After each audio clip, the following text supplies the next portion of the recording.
ഞാൻ വക്കീലിനെ വിളിച്ചു പറയാം ആ ഡിവോഴ്സ് പെറ്റീഷൻ ഫയൽ ചെയ്യണ്ടെന്ന്. അമ്മ എന്തൊക്കെയായി പറയുന്നത്? ഞാൻ കള്ളിൻ്റെ ലഹരിയിലൊന്നും അല്ല അതിലൊപ്പിട്ടത്. നല്ല ബോധത്തോടെ തന്നെ. ഞാൻ പറഞ്ഞ പണിയെ നീ മര്യാദയ്ക്ക് ചെയ്തില്ലെങ്കിൽ ഹാർട്ട് പേഷ്യന്റായ നിന്റെ അനിയൻ ചെറുക്കനെയും അനിയത്തെയും അപ്പൂപ്പനെയും ദേ എല്ലാത്തിനെയും ഞാനങ്ങ് ചുടും. ഒടുവിലേ നിന്റെ ആ മനയ്ക്ക് അതിന് ഞാൻ തീ കൊടുത്തു, പറഞ്ഞേക്കാം.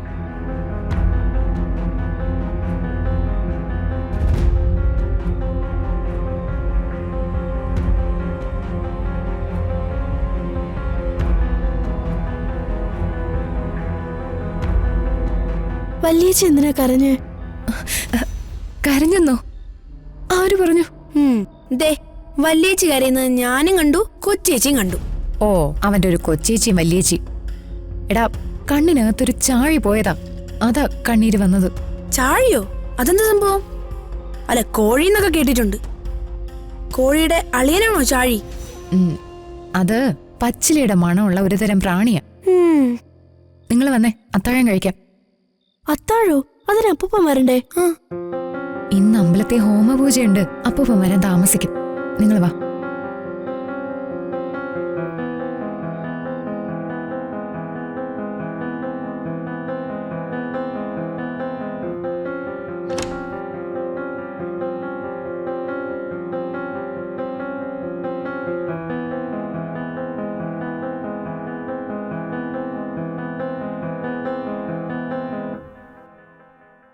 മോനെ, ഒറ്റയ്ക്കിരുന്ന് എന്തോ ആലോചിച്ചു കൂട്ടുകയാണല്ലോ. ഒറ്റയ്ക്കിരിക്കുമ്പോഴാണല്ലോ ചേച്ചി പല ആലോചനകളും ഉണ്ടാവുന്നത്. മുമ്പൊന്നും എനിക്കിത്ര ഏകാന്തതയൊന്നും അനുഭവപ്പെട്ടിട്ടില്ല. കാരണം ഞാൻ രാഷ്ട്രീയ നേതാവും മന്ത്രിയൊക്കെ ആയിരുന്നു. മിക്കപ്പോഴും ജനങ്ങൾക്കിടയിലായിരുന്നു, വലിയ തിരക്കിലുമായിരുന്നു. നിന്റെ കയ്യിലേക്ക് വന്ന മുഖ്യമന്ത്രി പദവി നീ വേണ്ടാന്ന് വെച്ചതല്ലേ? അതൊന്നും വേണ്ട.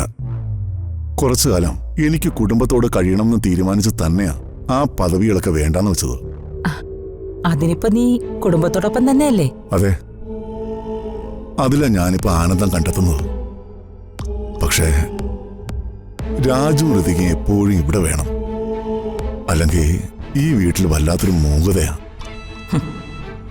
ഓ, സ്വന്തം മകളിലെന്ന് വിശ്വസിപ്പിച്ചിട്ട് പോലും ഇവൻ അവളെ അങ്ങ് മറക്കാൻ പറ്റുന്നില്ല.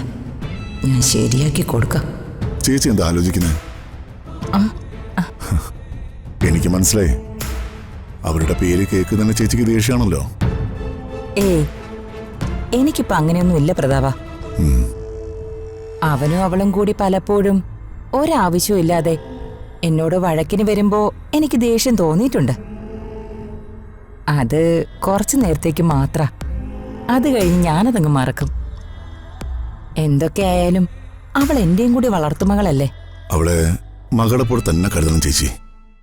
അവൾക്ക് അത്രയ്ക്ക് മെച്യൂരിറ്റി ഉള്ളൂ.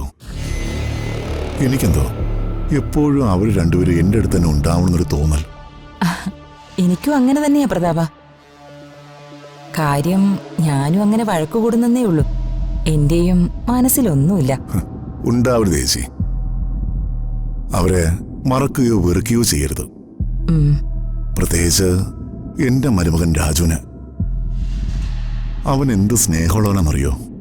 സത്യം പറഞ്ഞാ എനിക്ക് കിട്ടിയൊരു ഭാഗ്യമാ എന്റെ മരുമകൻ.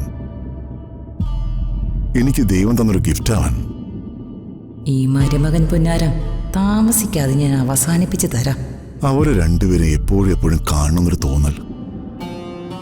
അങ്ങനെ പറഞ്ഞാ എങ്ങനെ ശരിയാവും പ്രതാപ? രാജുവിന് അവന്റെ വീട്ടിൽ പോണ്ടേ? പോണം. ഞാൻ എന്റെ ആഗ്രഹം മാത്രമല്ലേ ചേച്ചി പറഞ്ഞത്. വലിയമ്മാവ,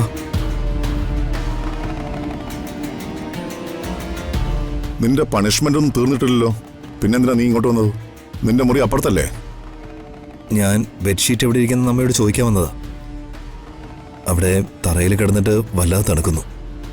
അമ്മേ, ബെഡ്ഷീറ്റ് എവിടെ വെച്ചിരിക്കുന്നത്? അത് ഹാളിലെ അലമാരയിലുണ്ട്. ശരി. എന്തായാലും ആ പണിഷ്മെന്റ് ഏറ്റിട്ടുണ്ടെന്നാ തോന്നുന്നത്. ഇവനൊരു മയം വന്നിട്ടുണ്ട്. മാറ്റം വരും പ്രതാപ. അവൻ കൊച്ചല്ലേ. അവനെ വഷളാക്കുന്നത് ഞാനാണെന്നുള്ള കാര്യം ഇവൻ അറിയില്ലല്ലോ. ദീപകിന്റെ കാര്യത്തിൽ ഗൗരവമുള്ള ചില തീരുമാനങ്ങൾ എടുക്കാൻ സമയമായിട്ടുണ്ട് പ്രതാപ. അവൻ നന്നാവണം, അത് മാത്രമേ എനിക്കും ആഗ്രഹമുള്ളൂ. അതിനുവേണ്ടി ഞാൻ എന്തും ചെയ്യാം.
ഞാൻ 1-2 പ്രാവശ്യം വന്ന് നോക്കിയതാ.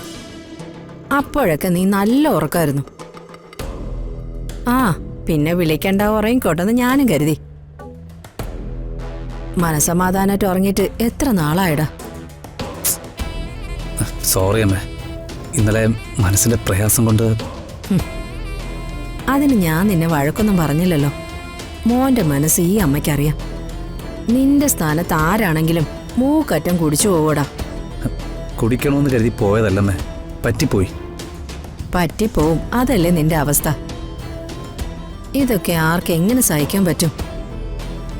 പക്ഷേ നീ ഇതൊക്കെ സഹിക്കുന്നുണ്ടല്ലോ. ഇതൊക്കെ തരണം ചെയ്യാൻ ശ്രമിക്കുന്നുണ്ട് എൻ്റെ മോൻ. മോനെ, ഈ അമ്മ മറ്റൊരു കാര്യം ചോദിച്ചോട്ടെ? എന്താ അമ്മേ? ഇന്നലത്തെ കാര്യം എന്തെങ്കിലും മോൻ ഓർക്കുന്നുണ്ടോ?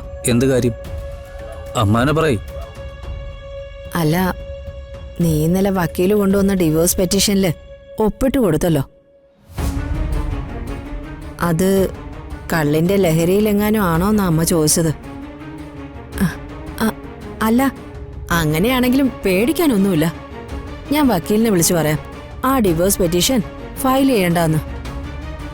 അമ്മ എന്തൊക്കെയായി പറയുന്നത്? ഞാൻ കള്ളിന്റെ ലഹരിയിലൊന്നും അല്ല അതിലൊപ്പിട്ടത്. നല്ല ബോധത്തോടെ തന്നെ.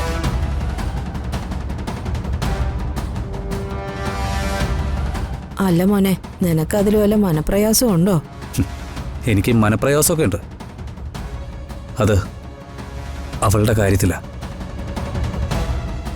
എന്നുവെച്ച് എനിക്ക് എന്ത് ചെയ്യാൻ പറ്റുമേ? വിഷമിക്കുകയല്ലേ നിവൃത്തിയുള്ളൂ. അവളൊരു രോഗിയായി പോയില്ലേ. മറ്റേത് രോഗമാണെങ്കിലും സഹിക്കാം. പക്ഷേ ഇത് മനോരോഗമായി പോയില്ലേ. ആ അതാ മോനെ, അതാ കുഴപ്പം. നമ്മളിലൊരാളെ അവള് കൊല്ലും, അത് ഉറപ്പാ.